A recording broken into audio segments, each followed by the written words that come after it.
Good morning, students. So once again, I welcome you all for this session. Okay. So yesterday we have seen the different laws, that is polygonal law, triangle law of forces.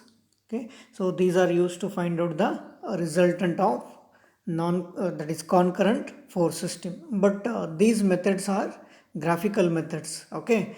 So actually we want analytical method for finding out the resultant of concurrent force system. So let us consider again the same force system, that is composition of coplanar concurrent force system. Okay, so when the number of forces are acting, so how to combine them and how to find out a single resultant, that is called as composition. Okay, so it is possible to find out the resultant of coplanar concurrent force system using a parallelogram law of force system or triangle law of force system or polygonal law of force system.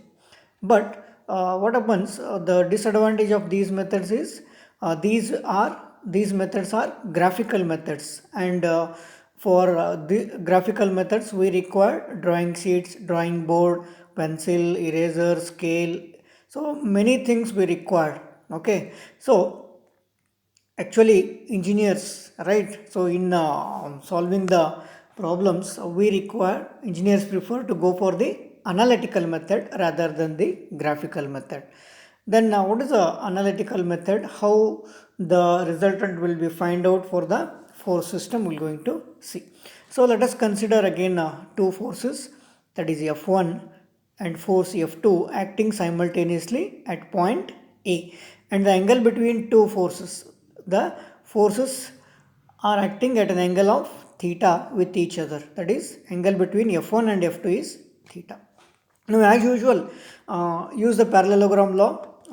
Parallel to this, draw line AB, okay, and AB represents force F1, and parallel to this, draw line AD, and AD represents force F2. So this is F1 force and this is F2 force. Okay, then complete the parallelogram. Parallel to this, draw a line, and parallel to this, draw a line. So we'll get parallelogram ABCD. So this is a parallelogram ABCD. Now see, angle between this force and this force, that is force F1 and force F2 is theta. Okay, this angle between two forces will be theta. Now join the diagonal AC. Join the diagonal AC. So as per the law parallelogram, the diagonal AC will going to give the resultant R we have seen yesterday. Okay, now what happens next, extend this force AB, or extend the line AB and draw a perpendicular from C. From C, drop a perpendicular to the line AB extended, that will going to meet at point E. So this is a small construction. Okay, now next, now the resultant R of F1 and F2 is given by, now what is the resultant now? Resultant of force F1 and F2 will be what? Diagonal AC. So resultant R will be is equal to AC. Diagonal AC will represents the resultant. So that is equal to, so how I can write AC now? Now see this triangle. Okay, so AC is written as like this. So AC is equal to square root of A square plus C square. Okay, so AC square is equal to AE square, okay, plus CE square. Okay, so therefore AC is equal to square root of A square plus C square. So therefore R is equal to, so what is AE now? AE is equal to AB plus BE. Okay, so AE is AB plus BE square plus CE square. So write this equation 1. So resultant R can be represented as square root of AB plus BE whole square plus CE square. Now try to find out what are these values AB and CE. Now see, AB is equal to F1. So this AB represents what? Force F1 now. So AB is nothing but F1. So AB is equal to F1. Now if you take a small triangle here, okay, so small triangle, can you see this BCE? Okay, so cos theta if you take, so from this angle, so from this triangle, if I take cos theta, so cos theta is equal to what? BE divided by BC. Okay, so BE divided by BC. So therefore BE is equal to what? BC into cos theta. So BE is equal to BC into cos theta. So AB is F1 and BE is BC cos theta. Now BE is equal to BC cos theta. Okay, so therefore BE is equal to BC means BC. So BC means F2 only. Okay, this and this same now. So BC is equal to F2. So therefore I can write it as AB is equal to F1 and BE is equal to F2 cos theta. That is BC cos theta. BC means F2. F2 cos theta. Okay. So now similarly you can find out CE. So CE again from this sin theta. Now again same triangle, this triangle, if I take sin theta, so sin theta is equal to what? CE, right, divided by BC. CE divided by BC. So therefore CE is equal to BC into sin theta. CE is equal to BC into sin theta. So this CE is nothing but BC into sin theta, and BC is what? F2. BC is nothing but F2. So F2 sin theta. So AB is F1, BE is F2 cos theta, and CE is F2 sin theta. So substitute all these values in equation 1. So therefore R is equal to square root of, okay, AB is F1 plus BE is F2 cos theta whole square plus CE is F2 sin theta square. So that is equal to square root of, now this is in the form of A plus B whole square, that is A square plus 2AB plus B square, like this. So F1 square plus 2 F1 F2 cos theta plus F2 square cos theta. So A square plus B square, okay, plus 2AB. So A square F1 square, B square F2 square cos theta square plus 2 F1 F2 cos theta plus, okay, F2 square sin square theta, okay, F2 square sin square theta.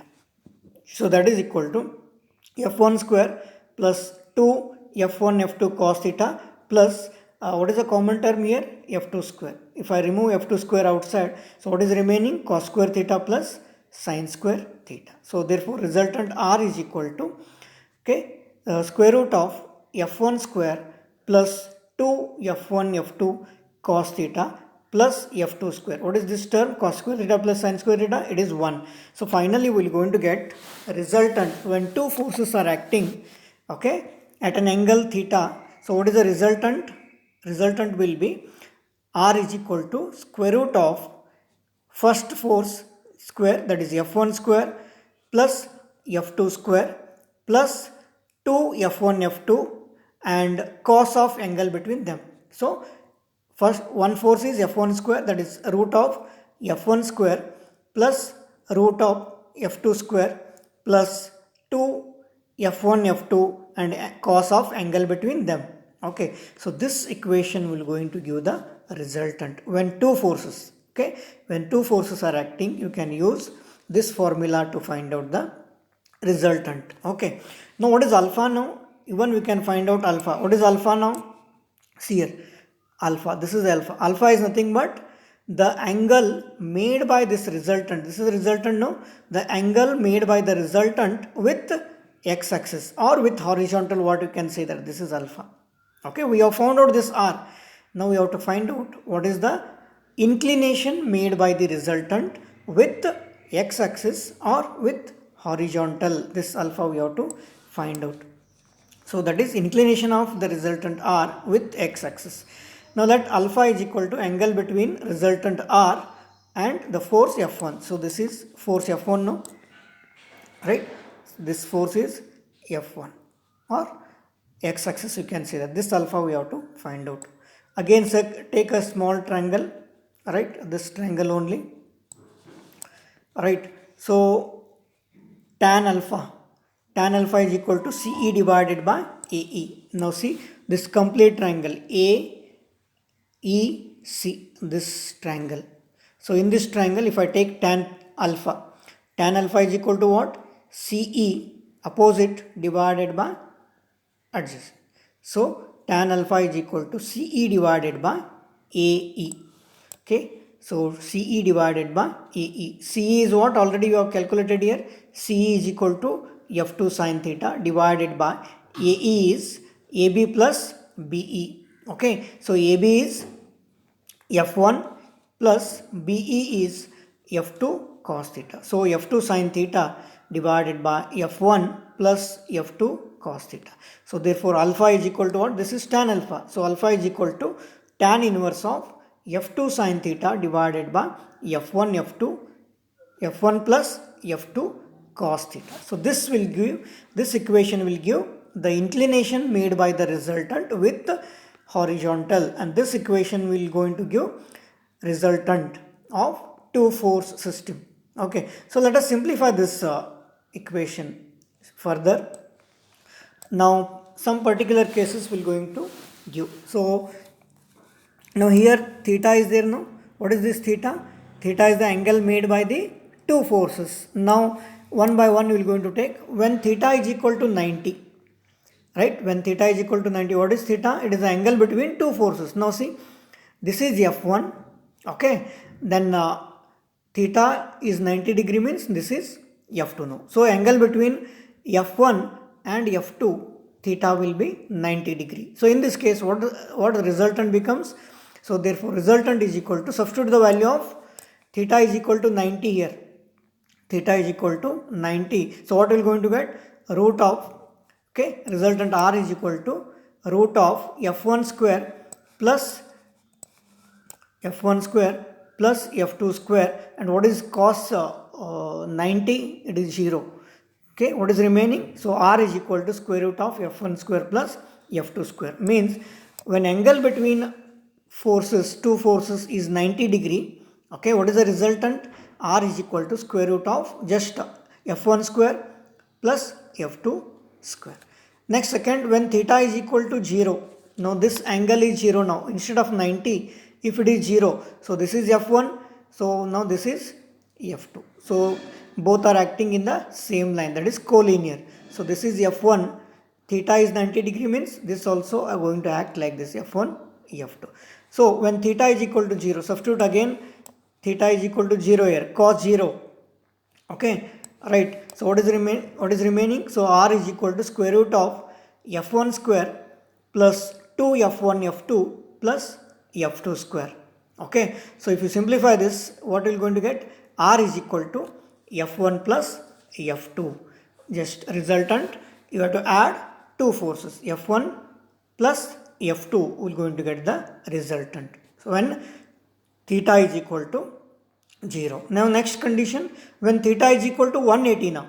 So this theta is 180, means this is F1, F2 is going to act like this. So F1 and this theta is 180, means this is F2. So F1 is acting like this, F2 is acting like this. Then again, what is the resultant now? Resultant R is equal to square root of F1 square minus 2F1 F2. So theta you have to substitute 180. So cos 180. So means it will going to get 2F1 F2 plus F2 square. So this is a minus. Remember, this is minus we are going to get. So R is equal to F1 minus F2. So resultant is one force minus another force. Means here, if F1 is greater, then it is F1 minus F2. If F2 force is greater, then it is F2 minus F1. So when theta is 180, just you have to minus one force from the other. So whichever is greater, that you have to take plus. If F1 is greater, F1 minus F2, or if F2 is greater, then it is F2 minus F1 when theta is 180. That is R is equal to F1 minus F2 or F2 minus F1. When theta is equal to 0, both forces acting in the same direction. Now see, this is opposite direction, but here theta is equal to 0 means same direction, F1 also same direction, F2 also same direction. Then you have to add both the forces. R is equal to F1 plus F2. So when theta is 90 degree perpendicular, two forces will be perpendicular to each other. So R is equal to square root of F1 square plus F2 square. So these are the particular cases you have to remember. So just it is when two forces are acting, okay, how to find out the resultant, okay, and how to find out the inclination. So remember this formula, okay, and this formula, okay. So these two are important. So based on this, they will going to ask the problems in examination. So this is a small part we have considered. So in the next class, we'll start with the problems now. So whatever till now you have studied, it is a theoretical part. Now in the next class, I'll going to start with the problems. Okay. So hope you understood this. If any doubts are there, so you can ask your doubts. Okay. And thank you very much for attending this session. Thank you. A good day.